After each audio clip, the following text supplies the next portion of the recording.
give it. You got to take it. Otherwise, don't give it.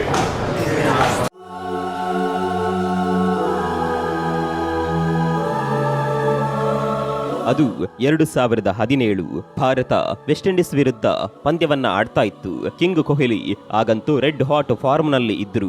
West Indies ಆಟಗಾರರು ಅಂದ್ರೆ ಅವರು ಯಾವತ್ತೂ ಕೂಡ ಸೆಲೆಬ್ರೇಷನ್ಗೆ ಫೇಮಸ್. ಒಂದು ವಿಕೆಟ್ ತೆಗೆದ್ರು ಅವರು ವಿಭಿನ್ನವಾಗಿ ಸೆಲೆಬ್ರೇಟ್ ಮಾಡ್ತಾರೆ. ಅವತ್ತು ಕೂಡ ಆಗಿದ್ದು ಅದೇ. ಕೊಹ್ಲಿ ವಿಕೆಟ್ ತೆಗೆದ ವಿಲಿಯಮ್ಸ್ ದೊಡ್ಡದಾಗಿ ಸೆಲೆಬ್ರೇಟ್ ಮಾಡ್ತಾರೆ. ವಿಲಿಯಮ್ಸ್ ನೋಟ್ಬುಕ್ ನಲ್ಲಿ ಅದೇನೋ ಬರೆದ ರೀತಿಯಲ್ಲಿ ಸೆಲೆಬ್ರೇಟ್ ಮಾಡ್ತಾ ಇದ್ರು. ವಿಲಿಯಮ್ಸ್ ಈ ಸೆಲೆಬ್ರೇಷನ್ ಕಿಂಗ್ ಕೊಹ್ಲಿಯನ್ನ ಕೆಣಕುತ್ತೆ. ಕೊಹ್ಲಿ ಅದನ್ನ ಹಾಗೆ ಮನಸ್ಸಿನಲ್ಲಿ ಇಟ್ಟುಕೊಳ್ತಾರೆ. ಅದು ಕೂಡ ಬರೋಬ್ಬರಿ 2 ವರ್ಷಗಳ ಕಾಲ ಕೊಹ್ಲಿ ಮನಸ್ಸಿನಲ್ಲಿ ಅದು ಇರುತ್ತೆ. ಒಂದು ದಿನ ಇದನ್ನ ತಿರುಗಿಸಿಕೊಡುವ ಟೈಮ್ ಬಂದಿತ್ತು.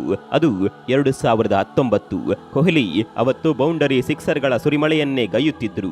ಬ್ಯಾಟಿಂಗ್ಗೆ ಬರ್ತಾ ಇದ್ದಂತೆ ಕೊಹ್ಲಿ ವಿಲಿಯಮ್ಸ್ಗೆ ಒಂದು ಮಾತು ಹೇಳಿದ್ರಂತೆ. ಕಳೆದ ಬಾರಿ ನೀನು ನನ್ನನ್ನ ಔಟ್ ಮಾಡಿದ್ದೆ, ಆದ್ರೆ ಈ ಬಾರಿ ಅದು ನಡೆಯೋದಿಲ್ಲ ಅಂತ ಆರಂಭದಲ್ಲೇ ಹೇಳಿಬಿಟ್ಟಿದ್ರಂತೆ. ಇದನ್ನ ಕೇಳಿದ ವಿಲಿಯಮ್ಸ್ಗೆ ಒಂದು ಕ್ಷಣ ಶಾಕ್ ಆಗಿತ್ತು.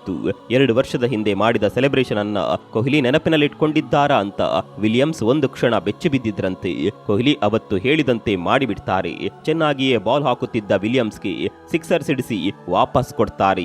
ಹೀಗೆ ವಾಪಸ್ ಕೊಟ್ಟು ಸುಮ್ಮನೆ ಇರೋದಿಲ್ಲ. ಅವತ್ತು ಯಾವ ರೀತಿ ಕೊಹ್ಲಿ ಔಟ್ ಆದಾಗ ವಿಲಿಯಮ್ಸ್ ಸೆಲೆಬ್ರೇಟ್ ಮಾಡಿದ್ರು ಅದೇ ರೀತಿ ಇಮಿಟೇಟ್ ಮಾಡಿ ಕೊಹ್ಲಿ ವಿಲಿಯಮ್ಸ್ಗೆ ಬಡ್ಡಿ ಸಮೇತ ವಾಪಸ್ ಕೊಡ್ತಾರೆ. ಇದು ಕಿಂಗ್ ಕೊಹ್ಲಿ ಸ್ಟೈಲ್. ಇಟ್ಕೊಂಡು ಅವರಿಗೆ ಅಭ್ಯಾಸವೇ ಇಲ್ಲ. ಇದು ಕೇವಲ ಒಂದು ಎಕ್ಸಾಂಪಲ್ ಅಷ್ಟೇ. ಈ ರೀತಿ ತುಂಬಾ ಸಲ ಕೊಹ್ಲಿ ವಾಪಸ್ ಕೊಟ್ಟಿದ್ದಾರೆ.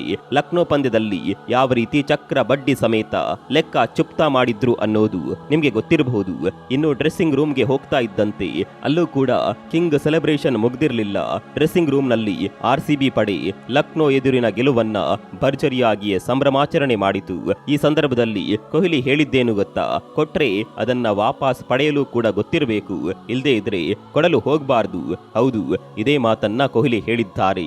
ಈ ವಿಡಿಯೋ ಈಗ ಸಿಕ್ಕಾಪಟ್ಟೆ ವೈರಲ್ ಆಗ್ತಾ ಇದೆ. ಕೊಹ್ಲಿ ಗುಣವೇ ಅಂತದ್ದು. ಅವರು ಹೇಳೋ ಪ್ರಕಾರ ಮೈದಾನದಲ್ಲಿ ಯಾರಾದರೂ ಕೆಣಕಿದ್ರೆ ಅವರನ್ನ ಹೋಗ್ಲಿ ಬಿಡು ಅಂತ ಬಿಟ್ಟು ಬಿಡುವ ಪ್ರಶ್ನೆಯೇ ಇಲ್ಲ. ನಂದು ಆ ತರದ ಗುಣವೇ ಅಲ್ಲ, ನಾನೇನಿದ್ರು ಅದನ್ನ ತಿರುಗಿಸಿ ಕೊಡ್ತೀನಿ. ಈ ಮಾತನ್ನ ಕೊಹ್ಲಿ ತುಂಬಾ ಸಲ ಹೇಳಿದ್ದಾರೆ. ಆ ಮಾತಿನಂತೆ ನಡೆದುಕೊಂಡಿದ್ದಾರೆ ಕೂಡ. ಇನ್ನು ಕೊಹ್ಲಿ ಅವರ ಕೆಲವು ವರ್ತನೆಗಳು ಅವರಿಗೆ ಕೆಲವೊಂದು ಸಲ ನಷ್ಟವನ್ನ ಕೂಡ ಮಾಡಿದೆ. ಅದರಲ್ಲೂ ಈ ಬಾರಿಯ IPL ನಲ್ಲಿ ಅವರಿಗೆ ತುಂಬಾನೇ ದೊಡ್ಡ ಪ್ರಮಾಣದಲ್ಲಿ ನಷ್ಟವಾಗಿದೆ. ಈ 9 ಪಂದ್ಯಗಳಲ್ಲಿ ವಿರಾಟ್ ಕೊಹ್ಲಿ 3 ಬಾರಿ ದಂಡ ಕಟ್ಟಿದ್ದಾರೆ. ಏಪ್ರಿಲ್ 17ರಂದು ನಡೆದ ಚೆನ್ನೈ ಸೂಪರ್ ಕಿಂಗ್ಸ್ ವಿರುದ್ಧದ ಪಂದ್ಯದಲ್ಲಿ ಕೊಹ್ಲಿ ಅಗ್ರೆಸಿವ್ ಸೆಲೆಬ್ರೇಷನ್ ಮಾಡಿದ್ದಕ್ಕೆ 12 ಲಕ್ಷ ರೂಪಾಯಿ ದಂಡ ಕಟ್ಟಿದ್ರು. ಇದಾದ ಬಳಿಕ ಏಪ್ರಿಲ್ 23ರಂದು ನಡೆದ ರಾಜಸ್ಥಾನ್ ರಾಯಲ್ಸ್ ವಿರುದ್ಧದ ಪಂದ್ಯದಲ್ಲಿ ನಿಧಾನಗತಿಯ ಓವರ್ ರೇಟ್ಗಾಗಿ 24 ಲಕ್ಷ ರೂಪಾಯಿ ದಂಡ ಕಟ್ಟಿದ್ರು. ಇನ್ನು ಲಕ್ನೋ ವಿರುದ್ಧದ ಪಂದ್ಯದಲ್ಲೂ ಬರೋಬ್ಬರಿ 1 ಕೋಟಿ ರೂಪಾಯಿ ದಂಡದ ಶಿಕ್ಷೆಯಾಗಿದೆ. ಆದ್ರೆ ಇದಕ್ಕೆಲ್ಲ ಕೊಹ್ಲಿ ಕೇರ್ ಮಾಡೋದಿಲ್ಲ. ಅವರು ಈ ಹಿಂದೆ ಯಾವ ರೀತಿ ಇದ್ರು ಅದೇ ರೀತಿ ಆಗ್ತಾ ಇದ್ದಾರೆ. ಫಾರ್ಮ್ ಕಳೆದುಕೊಂಡಾಗ ಸ್ವಲ್ಪ ಸೈಲೆಂಟ್ ಆಗಿದ್ದ ಕೊಹ್ಲಿ ಇದೀಗ ಫಾರ್ಮ್ಗೆ ಬರ್ತಾ ಇದ್ದಂತೆ ವಿಂಟೇಜ್ ಕೊಹ್ಲಿ ಆಗಿ ಬದಲಾಗಿದ್ದಾರೆ. ಹಿಂದಿನ ಅಗ್ರೆಷನ್ ಈಗ ಮೈದಾನದಲ್ಲಿ ಮತ್ತೊಮ್ಮೆ ಕಾಣಿಸಿಕೊಂಡಿದೆ.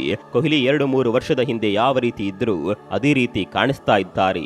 ಒಂದೇ ಮಾತಿನಲ್ಲಿ ಹೇಳಬೇಕು ಅಂದ್ರೆ ಕಿಂಗ್ ಅನ್ನ ಕೆಣಕಿ ಉಳಿದವರು ಯಾರೂ ಕೂಡ ಇಲ್ಲ. ಈ ವಿಚಾರದ ಬಗ್ಗೆ ನಿಮ್ಗೇನನ್ಸುತ್ತೆ? ಕಾಮೆಂಟ್ ಮಾಡಿ.